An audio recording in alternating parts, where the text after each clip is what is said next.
આગાહી સૂચના છતાં પણ બેદરકારી. અરવલ્લીના ભિલોડા માર્કેટ યાર્ડની બેદરકારી સામે આવી. પાકને નુકસાન સૂચના છતાં પણ ખુલ્લામાં પડ્યો છે કૃષિ પાક. ખુલ્લામાં પડેલા કપાસ, મગફળીનો પાક જે ધોવાઈ ગયો છે. ભિલોડે યાર્ડમાં ખુલ્લામાં પડેલ તૈયાર પાક પલળી ગયો છે. ખુલ્લામાં પડેલ કપાસ, મગફળીના પાકને નુકસાન થયું છે. આજે વહેલી સવારે માવઠું થયું હતું અને જેના કારણે પાક પલળી રહ્યો છે.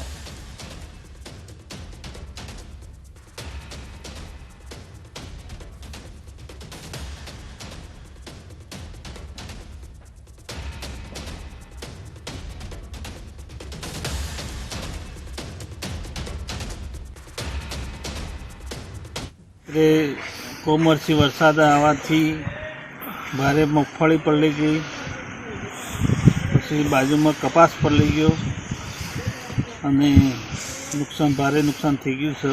5 લાખનું નુકસાન થઈ ગયું છે.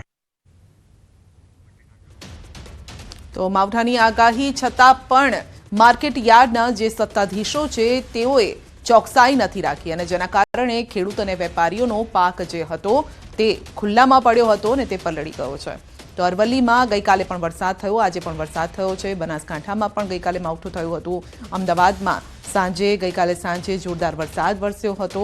તો કમોસમી વરસાદની આગાહી પહેલેથી જ કરવામાં આવી હતી. હવામાન વિભાગે પણ કહ્યું હતું કે 26, 27 અને 28 તારીખ 3 દિવસ સાચવજો, કારણ કે 3 દિવસ ગુજરાત પર ઘાત છે વરસાદની. તેમ છતાં પણ યાર્ડના સત્તાધીશોએ આ વાત કાને ન ધરી, હવામાન નિષ્ણાતોની વાત કાને ન ધરી. ન્યૂઝ 18 ગુજરાતી સતત કહી રહ્યું હતું કે 3 દિવસ વરસાદની આગાહી છે. તેમ છતાં તે વાત પણ ન માની અને આખરે શું થયું તે આપની સામે છે.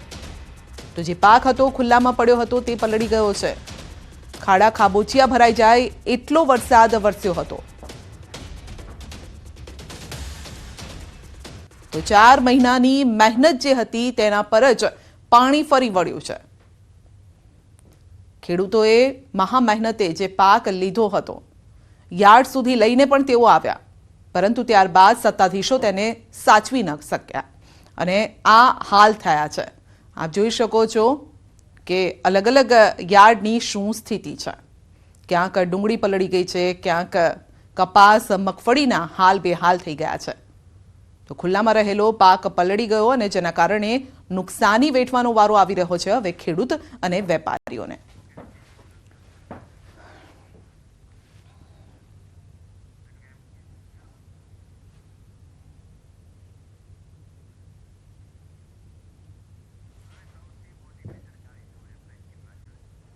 અરવલ્લીના મેઘરજ યાર્ડની બેદરકારી. માવઠાથી ખુલ્લામાં રાખેલ પાક પાણીમાં પલળી ગયો છે.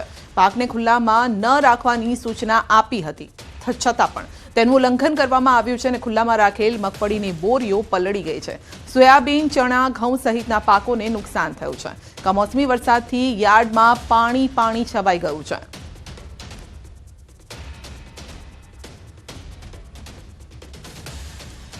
આજે વરસાદ અરવલ્લી જિલ્લામાં ફૂલ વરસાદ પડ્યો. મગફળીનું બહુ નુકસાન કર્યું છે. એ પોણી હજી ભરાઈ રહ્યું છે કોથળા ઉપર અને હજી મગફળી કોઈ તોળાઈ નથી અને ટ્રેક્ટરમાં પોણી ચાદરો નાખી દીધા ઉપર પણ હજી પલળી નથી. પણ આજે નીચેના પડી છે, બધી પલળી ગઈ છે મગફળી.